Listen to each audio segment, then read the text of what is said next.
বড়লোক ঘরে ছোট বউ সিরিয়ালের ১৫৫তম পর্ব দেখার জন্য ভিডিওতে লাইক দিয়ে দেখতে থাকুন। ২ পর্ব করে দেখতে চাইলে কমেন্টে জানিয়ে সম্পূর্ণ ভিডিও দেখুন। অহনা অর্জুনকে সাথে নিয়ে সবার সাথে নাচ করতে লাগে। সেই সময় অহনার মা দুর্গা দেবীকে বলছে, দিদি দেখুন আপনার বউয়ের হালাত, সবাই ওকে পাকড়ে ধরেছে আর ও সবাইকে সাথে নিয়ে নাচ করছে। সেই সময় দুর্গা দেবী বলছে, আপনি দেখবেন কিভাবে বকা দেব ওকে, কিন্তু সত্যি বলি ওকে এভাবে আনন্দের সাথে নাচ করা দেখে আমার খুব ভালো লাগছে, খুশি লাগছে। সেই সময় অহনার মা বলছে, কিন্তু মনে রাখবেন আপনি আপনার বউকে মাথায় তুলেছেন, আমার উপর কোনো দোষ চাপাবেন না পরে। সেই সময় দুর্গা দেবী বলছে, এমনিতেও আপনার মেয়েকে মাথায় তোলার কোনো প্রয়োজন হয়নি, ও প্রথম থেকে মাথায় উঠে বসে আছে। এরপর তখন সবাই অর্জুনকে গান গাইতে বলছে, তখন অর্জুন গান গাইতে লাগে। সেই সময় সবাই হাততালি দিতে থাকে। এরপর তখন দুর্গা দেবী অহনাকে বলছে, ছোট বউ। তখন অহনা বলছে, জি মা। সেই সময় দুর্গা দেবী বলছে, তুমি তোমার সত্য মামাকে দেখেছো কোথাও? এখনো কোথাও খুঁজে পাওয়া যাচ্ছে না অনেকক্ষণ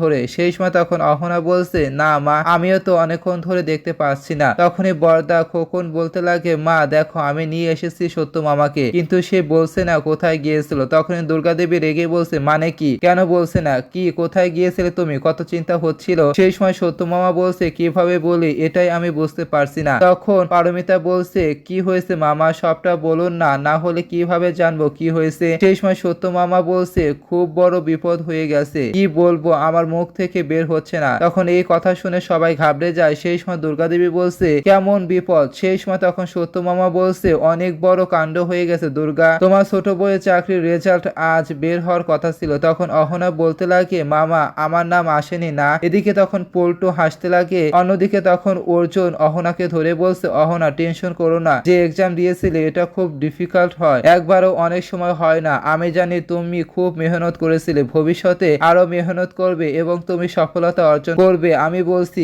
এদিকে তখন অহনা কান্না করতে লাগে। সেই সময় সবাই সান্ত্বনা দিচ্ছে। সেই সময় অহনা কান্না করে সত্য মামাকে বলছে, সত্য মামা আমার ভুল হয়ে গেছে, আমার অনেক ভুল হয়ে গেছে, আমার নাম আসেনি না, আমি সুযোগ পাইনি না। তখন সত্য মামা হেসে বলছে, এখন তোমার চোখে জল মোছো, তুমি সোশ্যাল ওয়েলফেয়ার অফিসার হয়ে জয়েন্ট করতেছো। তখন এই কথা শুনে অর্জুন, দুর্গা দেবী, বৌদিরা সবাই অবাক হয়ে যায় আর খুশি হয়, আর পাড়া প্রতিবেশী আত্মীয় স্বজনরা সবাই হাততালি দিতে থাকে। এদিকে তখন সত্য মামা বলছে, তোমার নামও এসেছে, তুমি টপ 10 এর মধ্যেও আসো, কি বলেছিলাম না আমি, আমার মেয়ে কারো থেকে কম না। হ্যাঁ। সেই সময় অহনা খুশিতে হাসতে লাগে। এদিকে পল্টু, পিসিমা, কাকিমা, কাকাই সবার মুখ কালো হয়ে যায়। এরপর দেখা যাচ্ছে বাসর ঘরে অহনা বসে আছে। তখন অর্জুন এসে অহনার পাশে বসে আর বলছে, অহনা জানো আজ না তোমার থেকে আমার চোখ সরছেই না, এমন লাগছে যে আজ আমি তোমাকে প্রথমবার দেখলাম। কাল তোমার বড় ইম্পর্টেন্ট দিন তাই না, তুমি তোমার জীবনে নতুন করে শুরু করতে যাচ্ছ, অল দ্য বেস্ট। এরপর তখন দুজন দুজনের দিকে তাকিয়ে কথা বলতে লাগে। সেই সময় বৌদিরা দরজা খুলে লুকিয়ে সবটা দেখতে থাকে আর মুচকি হাসতে লাগে। এদিকে অহনা অর্জুনের কাঁধে মাথা রাখে। তখন অর্জুন বলছে,